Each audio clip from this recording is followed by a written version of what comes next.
नमस्कार शेतकरी मित्रांनो, शेतकऱ्यांच्या कर्जमाफीसाठी जे काही आंदोलन चालू आहे नागपूरमध्ये, शेवटपर्यंत व्हिडिओ बघा म्हणजे तुम्हाला नक्कीच समजेल. कारण की काय मागणी आहे. आता GR काढा आणि मार्चपर्यंत तुम्ही कर्जमाफी करा असं देखील बच्चू कडू यांनी आवाहन केलं आहे. आणि 22 मागण्या आहेत. 22 मागण्यांसाठी 22 सचिव लागतील, मुख्यमंत्री देखील लागेल. त्यामुळे बच्चू कडू एकटे बैठकीला गेले नाही. आणि जी काही मागणी आहे, GR काढा. GR काढल्यानंतर बँकेला हमी द्या की मार्चपर्यंत थांबा, मार्चमध्ये सरकार यांना पैसे देणार आहे. आता बच्चू कडू नेमकं काय म्हटले ते तुम्ही शेवटपर्यंत बघा. चॅनलला सबस्क्राईब करून ठेवा, लाईक करा, म्हणजे असेच महत्त्वपूर्ण माहिती अपडेट आपल्या व्हिडिओच्या माध्यमातून देत असणार आहे. गिरीश महाजन म्हणे का पैसे नाही, आम्ही कसे पैसे म्हटलं तू GR काढ, मार्च मध्ये माफ कर, चालते ना आम्हाला. GR काढ ना आता लेखी, बरोबर आहे का नाही. पैसे तू त्या बँकेवाल्याला हमी देऊन दे का, हम पैसे दे रहे मार्च में. तर त्यांचा आग्रह, आमचा आग्रह होता का तुम्ही नागपूरला बैठक घ्या. आम्ही नागपूरच्या कलेक्टर ऑफिसमध्ये येतो, तिथं बैठक घ्या. ते म्हणतात 22 सचिव बोलावं लागेल, 22 मंत्री बोलावं लागेल आणि इथं ते मीटिंग घ्यावं लागेल. आणि त्यांचं म्हणणं आहे का तुम्हीच जर तिकडे आले तर चर्चा करा, चर्चेतून तुम्हाला निर्णय नाही पटला तर तुमचा आंदोलन. आपल्या 22 मागण्या, 22 मागण्याचे 22 सचिव लागत, 22 मंत्री लागत आणि हा सगळा ताफा इथं तर बोलावणं शक्यच नाही आहे. मुख्यमंत्री लागत बैठकीला, कारण चर्चेतून आपली एक मागणी आहे काय, याला काढा आणि त्याला ठेवा अशी आहे का. याला काढा आणि त्याला ठेवाले मागणी एकच आहे. तिथं काय लगेच दुधात पाणी टाका नाही तर पाण्यात दूध टाका. आपलं कसं आहे, त्याची खीर करावं लागते, मग त्याला घोटा लागतं, मग पेढा करावं काय, दही करावं काय, तिच्यातलं साय काढावं काय, या अडचणी आहे, लक्षात घ्या. आणि दोनदा मला वाटते मुख्यमंत्र्यांना आपल्याला तिकडे बोलावलं, आपण जाणं झालं नाही आणि आपल्याला जाणं उचितही वाटलं नाही. आता एक गोष्ट सरकारची थोडी बरी अशी आहे का 22 सचिव आणि ते मंत्री असल्याशिवाय आपल्या मिटिंगला अर्थ उरत नाही. चर्चेतून मार्ग निघू शकतं. जसं मागच्या वेळेस आपण अन्नत्याग आंदोलन केलं, त्याच्यातून 2 प्रश्न आपले सुटले. एक काय प्रश्न सुटला का दिव्यांगाचे 1000 रुपये वाढले, 6000 मागितले तरी 1000 वाढले का नाही वाढले. दुसरं, जे गावात घरकुल भेटत होतं ते घरकुल 1.25 लाखाचं होतं, ते 2 लाखाचं केलं.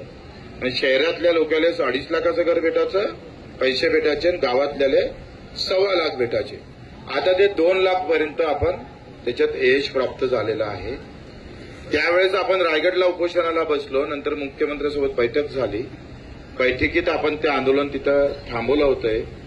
पण माझं असं मत आहे, आपल्याला आंदोलन थांबवायचं नाही जेथपर्यंत निर्णय आपल्या बाजूचा होत नाही. निर्णय आपल्या बाजूचा झाल्याशिवाय याच्यातला एकही माणूस घरी जाणार नाही.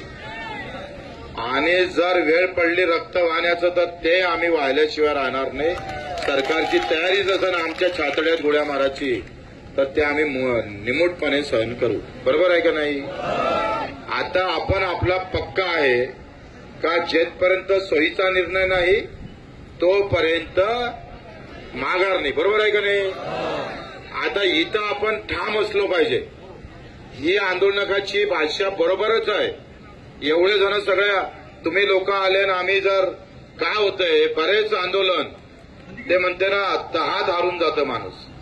आंदोलनात आपण जिंकलो आहे पण तहात हारलो नाही पाहिजे, बरोबर आहे. आणि मग तहात हारताना काय काय काळजी घेतल्या पाहिजे हे फार महत्वाचं आहे. आम्ही सगळेजण प्रमुख नेते मंडळी, क्षीरसागरजी आहे, नवलेजी आहे, राजूजी शेट्टी आहे, आमचे वामनरावजी चटप आहे, तुपकरजी आहे, आमचे जानकर साहेब आहे, इकडे आमचे गुरुजी आहे, कराडे गुरुजी आहे, आणि सगळे जिल्हा प्रमुख सुद्धा प्रहारचे. त्यांनी खूप मेहनत घेतली बिचाऱ्यांनी. काही अपंग तर बापरे त्यांनाच माहीत. म्हणजे अपंगाची संख्या नाही म्हटलं तर 5-7 हजार इथं आहे, 10 हजारापर्यंत. आता त्यांचा आग्रह, आमचा आग्रह होता का तुम्ही नागपूरला बैठक घ्या. आम्ही नागपूरच्या कलेक्टर ऑफिसमध्ये येतो, तिथं बैठक घ्या. ते म्हणतात 22 सचिव बोलावं लागेल, 22 मंत्री बोलावं लागेल आणि इथं ते मीटिंग घ्यावं लागेल. आणि त्यांचं म्हणणं आहे का तुम्हीच जर तिकडे आले तर चर्चा करा, चर्चेतून तुम्हाला निर्णय नाही पटला तर तुमचं आंदोलन चालू ठेवा. पहिले ऐका रे, नाही काय लावलं पायाड्या. तुला काय समजतं ते यातलं येड्या? किती मिटिंगा घेतल्या त्या? काय टप्पर ग्रामपंचायतची नाही गेली चाललं आपलं. नाही ऐकून घे, मी पूर्ण ऐकल्यावर प्रतिक्रिया दे ना. अजून पोरगीत दाखवली नाही पसंत. अबे पाहून घ्या पहिले पाहून घ्या. निर्णय तुमच्या मतावरच होईल. माझं काय, त्यांचं मत आहे का तुम्ही तिकडे मुंबईला आले तर ही मिटिंग व्यवस्थित होऊ शकतं, चर्चा होऊ शकतं आणि चर्चेशिवाय याच्यातून मार्ग निघू शकत नाही. आमचं मत अजूनही तसंच आहे का तुम्ही नागपूरला या. बरोबर आहे का नाही? नागपूरला आले तर आम्हाला सोयीचं आहे. आपल्याला भीती काय आहे का आपल्याला तिकडे बोलावं आम्ही तिकडे जाऊन येणं इकडे गुन्हाळावं आमचं आंदोलन. आणि मग ही बदमाशी सरकारनं केली तर आणि हे जर झाली तर आपलं वाटोळं होऊन जाईल. आणि मग त्याची एक भीती आपल्याला आहे. आता या सगळ्याच्या संदर्भात सरकार आतापर्यंत एकदा चर्चेला तयार झालं, तिथं आपण गेलो नाही. बरोबर का नाही? आपण गेलो काय? मागं बोलावलं 28ला 11:10 वाजता त्यांनी आपल्याला बोलावलं होतं. आपलं काही जाणं म्हणजे आपलं जाणं उचित नव्हतं, कारण त्या दिवशी मोर्चा सुरू झालाय आणि मोर्चा सोडून आपण जाणं काही बरोबर वाटलं नाही. आता नवीन काही आंदोलनात रेड आला का मंत्र्यांनी इथं यावं, चर्चा करावी, निर्णय घ्यावा. ते यस आर नो मध्ये होती. ही गुंतागुंतीची आहे. आपले प्रश्न जातीचे आहे का? आपले प्रश्न आहे कोणता शेतकरी घेतला पाहिजे, कसा घेतला पाहिजे, कोणता सुटला पाहिजे, किती माफ केलं पाहिजे. मग तिथं तो सेट काय आपले कोणते ट्रॅक्टरवाला आहे, तुमचं गाई म्हशीचं कर्ज घेतलं आहे, तुमचे काय म्हणते क्रॉप लोन घेतलेलं आहे, मागचे काही कर्ज माफ झाले नाही, माफ केले पण ते जे पैसेच खात्यावर आले नाही, ते प्रोत्साहन निधी 50,000 अजून बऱ्याच लोकांना भेटला नाही. हे सगळ्या गोष्टी मला वाटते चर्चेशिवाय याच्यातून मार्ग निघू शकत नाही. हे तर बरोबर आहे ना? चर्चेशिवाय निघते काय? कारण काय होतंय का साधा आपण मराठा आणि ओबीसी आंदोलनाचा जर विचार केला तर एक म्हणत होते घ्या, दुसरा म्हणत होते नका घेऊ. असंच होतं का नाही? तर ते घ्या नाही इतक्यापुरतं मर्यादित होते. पण हे आंदोलन 22 मुद्दे आहे आपले. दिव्यांगाचे मुद्दे अलग, मेंढपाळाचे मुद्दे अलग, शेतकऱ्याचे मुद्दे अलग, मच्छीमाराचे मुद्दे अलग, ग्रामपंचायत कर्मचारी आहे, डाटा एंट्री ऑपरेटर आहे, तिकडे तुमचा अधिक कोण आहे बाबा, शेतमजूर आहे. या सगळ्या याच्यावर आपण आमने सामने बसल्याशिवाय चर्चा करा. आपण मार्ग सांगू शकतोय. आता मुख्य आम्हाला गिरीश महाजन म्हणे का पैसे नाही, आम्ही कसे पैसे आणू?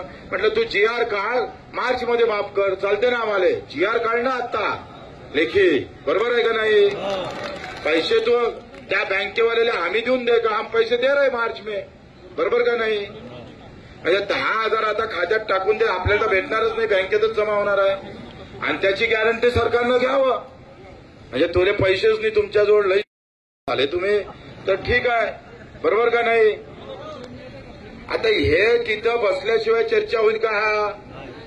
आता अळलं कुठं घोडं आपलं जायचं का तेले इथं बोलावं? मग आता माझं असं मत आहे ते इकडे यायला तयार नाही, आपण इथंच थांबू. जय रामकृष्ण.